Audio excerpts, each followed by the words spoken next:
Voting ఎన్నికల ఫలితాల తరువాత జరిగిన ఘర్షణలపై టీడీపీ వైసీపీ మధ్య ప్రచ్ఛన్న యుద్ధం నడుస్తోంది. ఎన్నికల పోలింగ్ తరువాత వైసీపీ అరాచకం సృష్టించిందని టీడీపీ అంటే, ఎన్నికల ఫలితాల అనంతరం టీడీపీ శ్రేణులు రెచ్చిపోయాయని వైసీపీ కౌంటర్ వేస్తోంది. ఇంతకీ రెండు పార్టీల మధ్య అసలు ఏం జరుగుతోంది?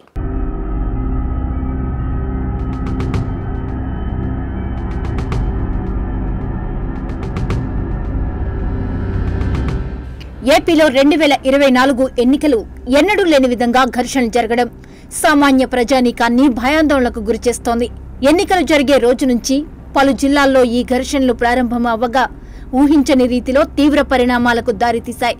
ఇక భారీ స్థాయిలో పోలీసులు, భద్రతా బలగాలు మోహరించి పరిస్థితిని అదుపులోకి తీసుకొచ్చారు.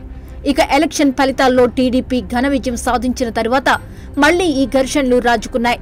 పలు ప్రాంతాల్లో ఒకరిపై ఒకరు దాడులు చేసుకుంటూ హింసాకాండను సృష్టిస్తున్నారు.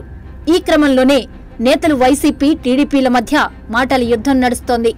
టీడీపీ అధినేత చంద్రబాబుది ఆటవిక పాలనకు నిదర్శనంగా నిలుస్తోందని వైసీపీ నేత విజయసాయిరెడ్డి విమర్శలు గుప్పించారు. దాడులపై రాష్ట్రపతి, ప్రధాని, హోంమంత్రి, ఎన్హెచ్ఆర్సీ కార్యాలయాల్లో వైసీపీ ఎంపీలు లిఖితపూర్వకంగా ఫిర్యాదులు అందజేశారు. అనంతరం వైవి సుబ్బారెడ్డి, మిథున్ రెడ్డి, మోపిదేవి వెంకటరమణారావు, బీదా మస్తాన్ రావు, రఘునాథ్ రెడ్డి, బాబురావు, తనూజారాణి, గురుమూర్తిలతో కలిసి ఢిల్లీలో మీడియాతో మాట్లాడారు. దాడులకు సంబంధించి సోషల్ మీడియాలో వైరల్ అవుతున్న వీడియోలను ప్రదర్శించారు. వైసీపీ కార్యకర్తలు, నాయకులపై దాడులు చేయడంతో పాటు ఇళ్లు, ఆస్తుల విధ్వంసాలకు పాల్పడటం ఆటవిక చర్యగా అభివర్ణించారు విజయసాయిరెడ్డి.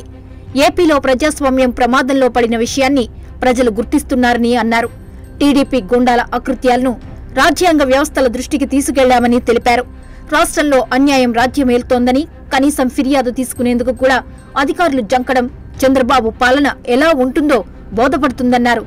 ఎన్నో ప్రభుత్వాలొచ్చాయి, వెళ్లాయి, కానీ ఇలాంటి దుష్ట సంప్రదాయాలకు నాంది పలికింది చంద్రబాబే అని ఫైర్ అయ్యారు.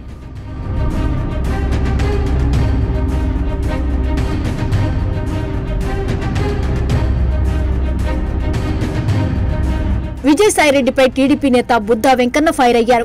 వైసీపీలో మంత్రులు, ఎమ్మెల్యేలు బూతులు తిడితే జగన్ విజయసాయిరెడ్డికి కనిపించలేదా అని ప్రశ్నించారు. కొడాలి నాని, వంశీ అనే పిల్లల తాటాకు చప్పుళ్లకు మీరు మురిసిపోయారని ఆగ్రహం వ్యక్తం చేశారు. ఎక్కడో ఏదో ఒక ఘటన జరిగితే విజయసాయిరెడ్డి రాద్ధాంతం చేస్తున్నారని మండిపడ్డారు. ఈ 5 ఏళ్లలో విజయసాయి, జగన్ వైసీపీ శ్రేణుల నోళ్లు ఎందుకు అదుపు చేయలేదని ప్రశ్నించారు. ప్రభుత్వం పోగానే పిల్లి అరుపులు అరుస్తున్నారంటూ బుద్దా వెంకన్న ఫైర్ అయ్యారు. విజయసాయిరెడ్డి ఉత్తరాంధ్ర దోచేశారని, వాటిపై విచారణ చేసి చట్టపరంగా చర్యలు తీసుకుంటామన్నారు.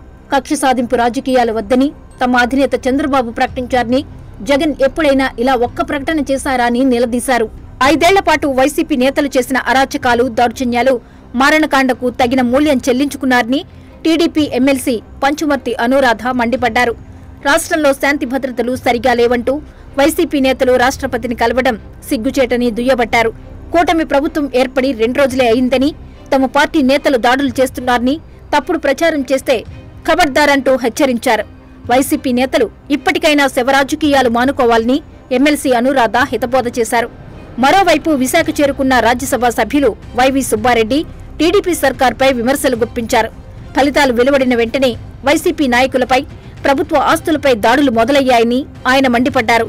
దీనిపై రాష్ట్రపతి, గవర్నర్, హ్యూమన్ రైట్స్ కమిషన్కు ఫిర్యాదు చేస్తామన్నారు. గవర్నర్కు ఫిర్యాదు చేసినా పట్టించుకోవట్లేదని ఆరోపించారు. కేంద్ర ప్రభుత్వానికి దీనిపై ఫిర్యాదు చేస్తామని తెలిపారు. మొత్తానికి టీడీపీ, వైసీపీ నేతల మాటల యుద్ధంతో మళ్లీ ఏపీలో పొలిటికల్ హిట్ మొదలైంది. మరి ఈ వ్యవహారంలో పార్టీల అధినేతలు ఏ విధంగా స్పందిస్తారో చూడాలి.